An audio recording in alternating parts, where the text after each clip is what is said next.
I'm Rob Licuria, senior editor at Gold Debbie, here with Elizabeth Meriwether, creator of The Dropout.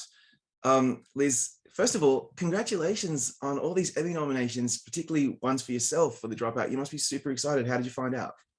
I'm so excited. It meant so much to me. I was I got a bunch of texts on my phone, and the strange thing was that I was at a coffee shop with my husband and my son, and um I happened to be sitting next to Phil Rosenthal at the table next to me, who I'd never met before. And I started like freaking out. And he was like, "What's going on?" And I was like, "I was just nominated for an Emmy." And he was like, "Mazel tov." And I was like, "This is the most surreal moment of my life." But Um, I yeah, hope I never see him again. I hope that's my only yeah, that's enough. That's strange, all you like need. incredibly strange, like LA story. Yeah, I'm just thrilled. I mean, it was like it meant so much to me, and working on this. And I mean, I think everybody has the same story, but just like, during COVID, and it fell apart a couple times and came back. And it took so long. I worked on it for, it turned out to be like 3 years, which like for me was just the longest I'd ever worked on anything. So Yeah, I mean, like before it started getting shot. yeah. But yeah, yeah. It's So that's we all forget sometimes how long these series take to get off the ground and then actually create and make. And you living and breathing them, to have the Academy embrace it in this way. Francesca Gregorini and I Michael Charlotte are know. both nominated in directing. You were nominated in writing. You got a casting nomination, Best Limited Series, and of course Amanda in Lead Actress. So when you found out how well it had done across the board with that enthusiastic response from the Academy, how did you feel about that? Do you feel vindicated? Do you feel happy, proud? Talk me through it. I mean, I just feel like the nomination for Amanda, obviously it just meant so much to me, because I mean, her performance was incredible. The show kind of wouldn't have been anything without her. Like it was the kind of performance that I was like, okay, this, like, if she doesn't, if she can't figure this out, then the whole thing is just gonna fall apart. And she just blew me away at every turn. But yeah, I mean, it felt so good to get multiple nominations. And it honestly feels surreal even talking to you about getting multiple nominations. Like, I'm like, oh my god, yeah.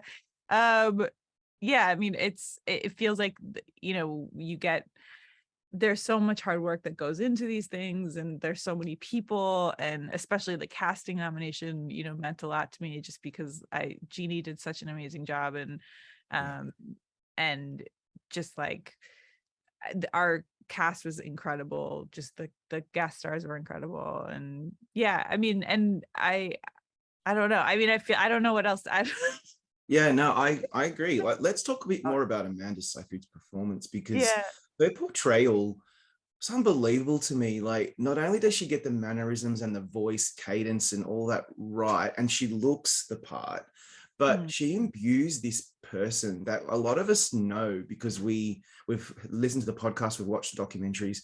She imbued her with this level of relatability that I found actually surprisingly quite unsettling, and I wasn't yeah. expecting that. What did you think of how she managed to tackle this very known person? And it was uncanny the way that she played her. What do you think? Yeah, I mean, she just she went into it with this just fearlessness. I mean, I think she she had an ability to play the character, but also have a little bit of distance from the character at the same time, which I think is really incredible thing to do, which allowed the audience, I think, to laugh occasionally. And I just think it's such a hard thing to do for comedy, for an actress to kind of be able to do comedy and drama at the same time. And and she did that. And I think, like, I'd always seen the show as a mystery, where the mystery was what's going on in this character's mind. So I like, she managed to kind of pull you in and make you care, but at the same time you never felt like you knew everything, you never felt like you had all the information, which I think is like, you know, again, I don't know how she did it. She just seemed to just really understand the character at every level, and then she did it with, you know, so much grace and humor, and in the middle of the COVID, and you know, so Yeah. it was, I mean, she just, I really like can't say enough about her, and I feel like there was so much trust between us, you know, that I really got to end up like writing the last few episodes with like just her completely in my mind, and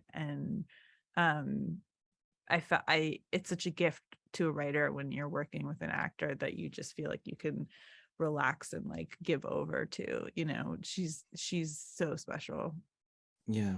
What I found most fascinating about her portrayal, and also the way she was written, I didn't get this from the podcast or the documentaries, which I loved, by the way, is that she was so made up, so much artifice and surface, and it wasn't like because she was necessarily manipulative, because I just don't feel like there was really anything substantial underneath for this person. She was just all about image, and it was so apparent, particularly in episode 6, when she's on camera on those Errol Morris promo videos. I found them to be the most startling because I felt like I was actually watching them.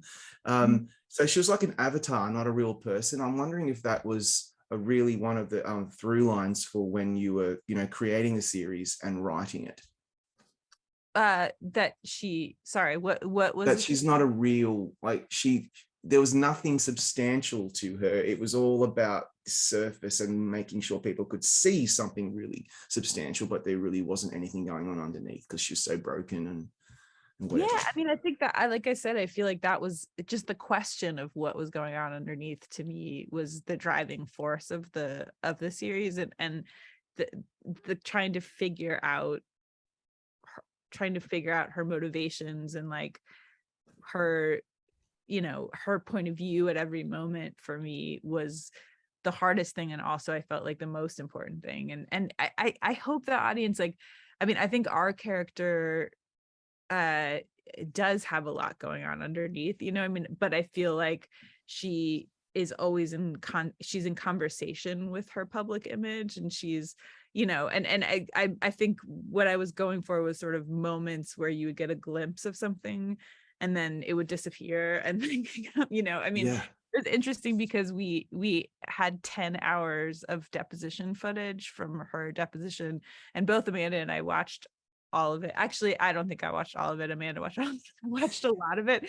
But just like looking at her face for 10 hours, because in deposition footage they don't cut away, so it's just this really specific frame, and just watching her face for 10 hours, and I it's interesting because you just lean in, you're just engaged, you're like, what's happening, like, is, you know, like, what does she know? And so I wanted to bring that feeling into the series. I wanted to like give that to the audience too, where you're just like staring at her trying to figure out.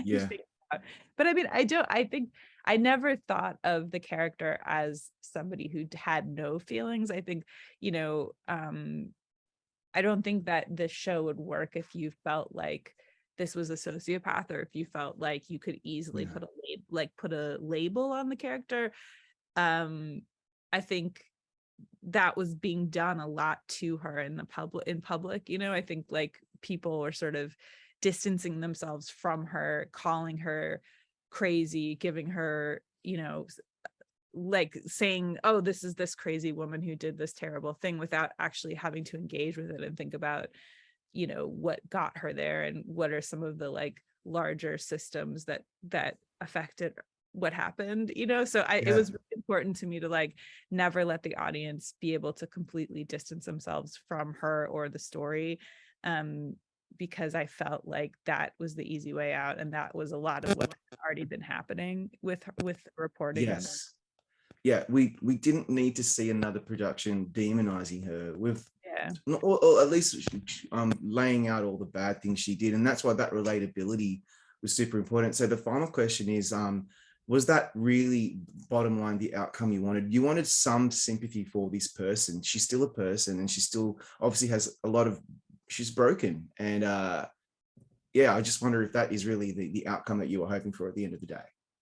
Well, I went into the series and I said, okay, I really don't want to have an agenda where I want the audience to have a certain, response to it. Like I don't want to say, in my head, I'm trying to prove a point about her, that I have like a bigger thesis statement, because I really felt like that was going to be really limiting for the storytelling.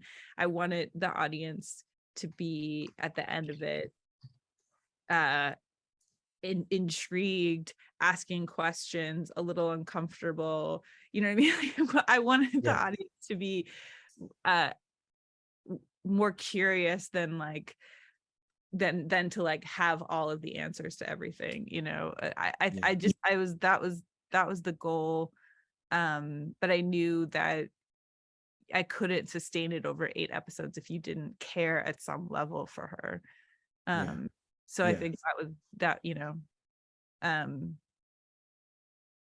anyway, I'm so used to doing these about comedies. I like when I go for a long time without making a joke, I feel like I sound too serious.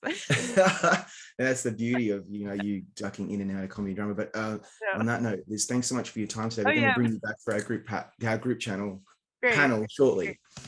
Bye.